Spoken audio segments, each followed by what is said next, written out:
Mesdames et messieurs, chers internautes, bonsoir. Bienvenue à votre rubrique à l'écoute des profs où nous parlons des examens de fin d'année, la préparation, les révisions, les fiches et autres. Depuis quelques semaines, nous avons abordé tous ces aspects de la préparation aux examens de fin d'année et ce samedi, c'est la dernière partie.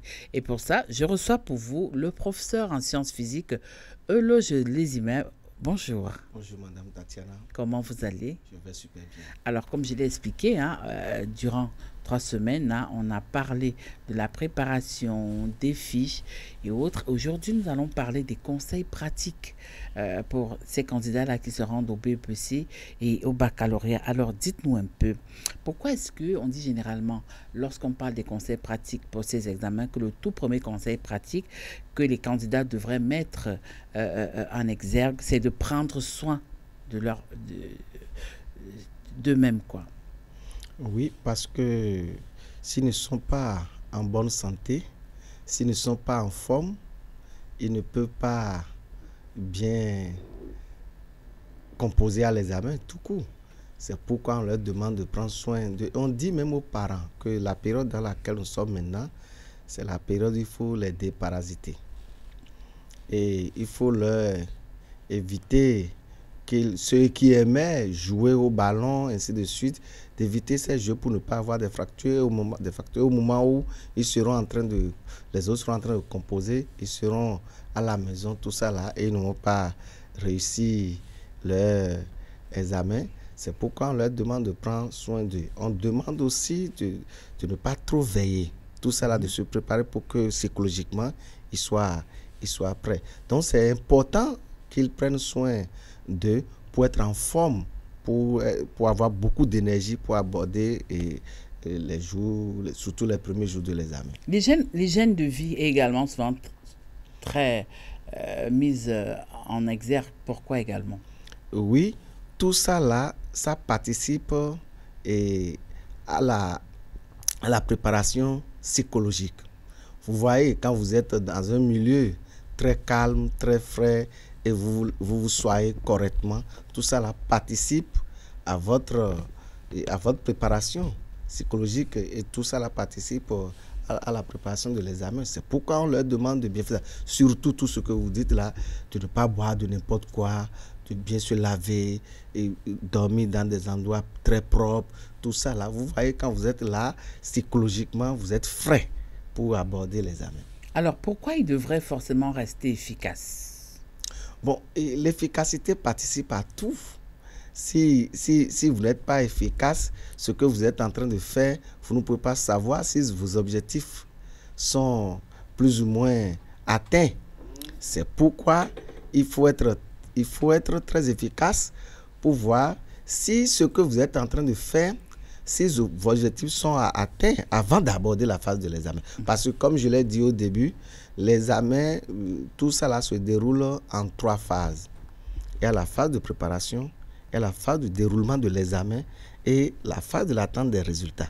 Donc tout ça là doit être géré minutieusement pour que le candidat soit à l'aise à attendre son résultat, qu'est la réussite. Alors dites-nous un peu, vous qui êtes professeur de sciences physiques, comment est-ce qu'un candidat qui se rend au BEPC ou au baccalauréat peut gérer le stress?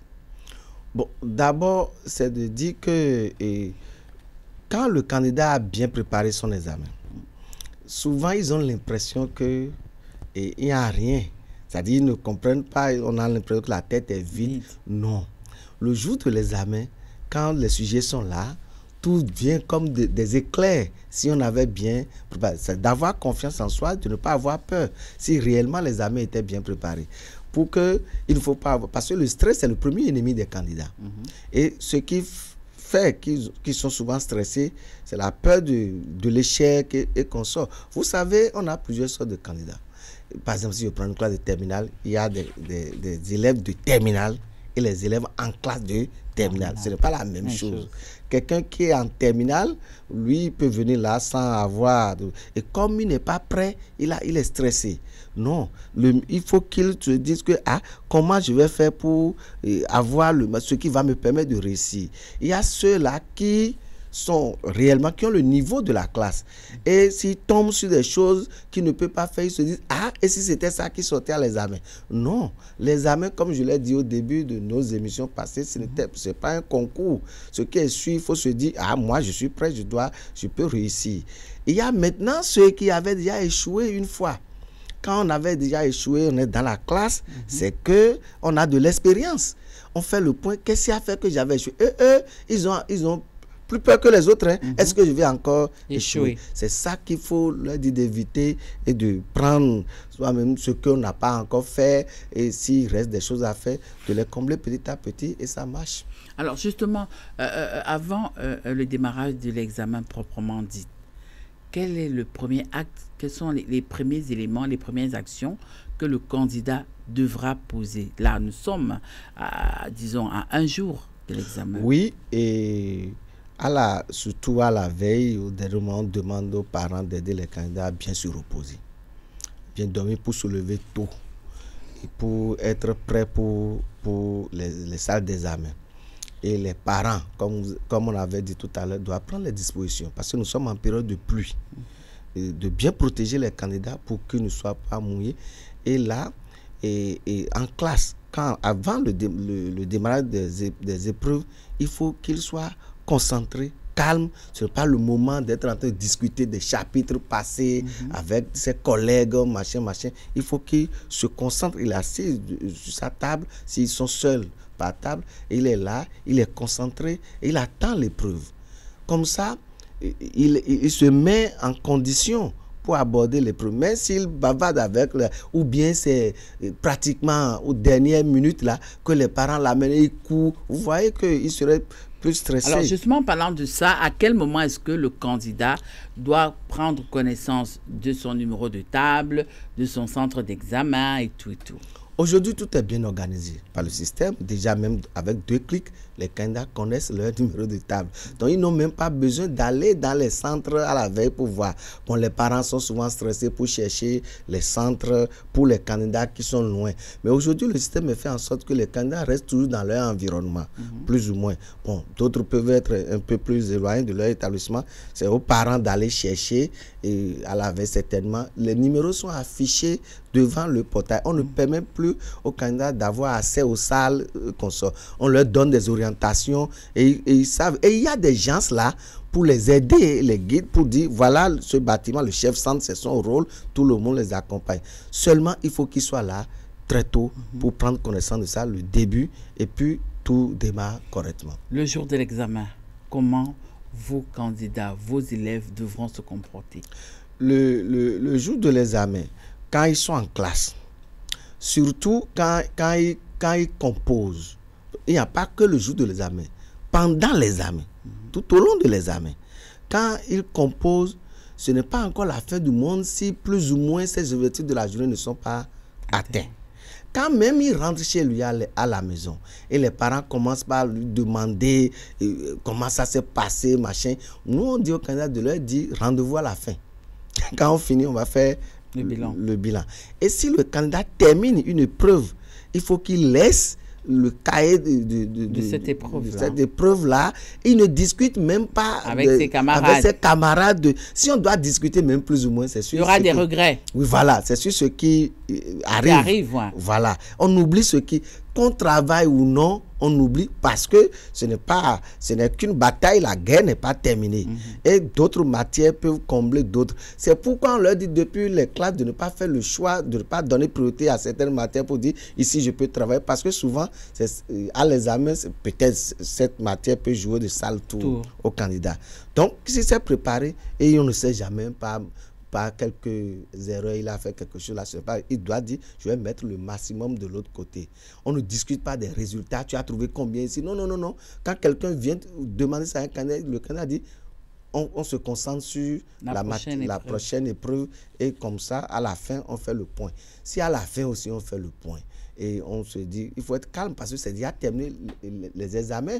il ne faut pas être dans le...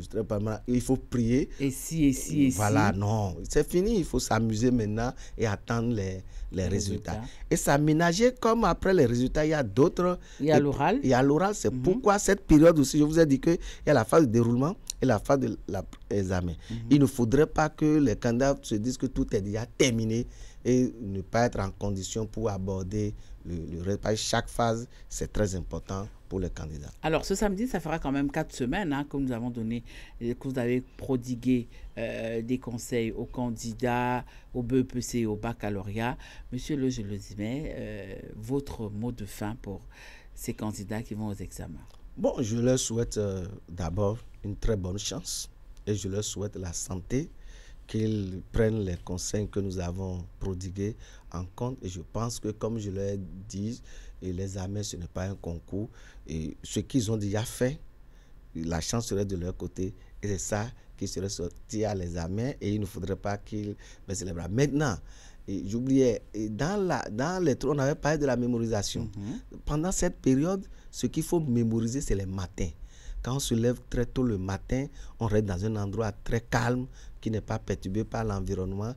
Et là, on mémorise, ça rentre mieux. Et dans l'après-midi, on peut voir quelques exercices et les traiter. Ceux qui est sûr, s'ils reprennent leur TD, les épreuves en classe et qu'on sort, ils vont réussir. Les candidats au BPC, les tout petits, surtout les schémas de SVT, qu'on sort, de prendre un cahier, de les reprendre. Parce que vous savez, il y a les différentes parties à noter, ainsi de suite. Et comme ça, je pense que tous ceux qui nous ont écoutés vont réussir à les examens. Ils vous le diront après. Et les autres aussi auront la chance de suivre le pas. Voilà, chers amis internautes, nous sommes arrivés à la fin de notre rubrique à l'écoute des profs. Durant 4 semaines, nous avons parlé de la préparation des examens du BEPC et du baccalauréat. Et pour ça, j'ai reçu pour vous monsieur Eloge Lezimé. Il est professeur de sciences physiques. Merci encore pour votre disponibilité. Merci à vous également et bonne chance encore à nos candidats. Voilà. Merci à toi, Kader.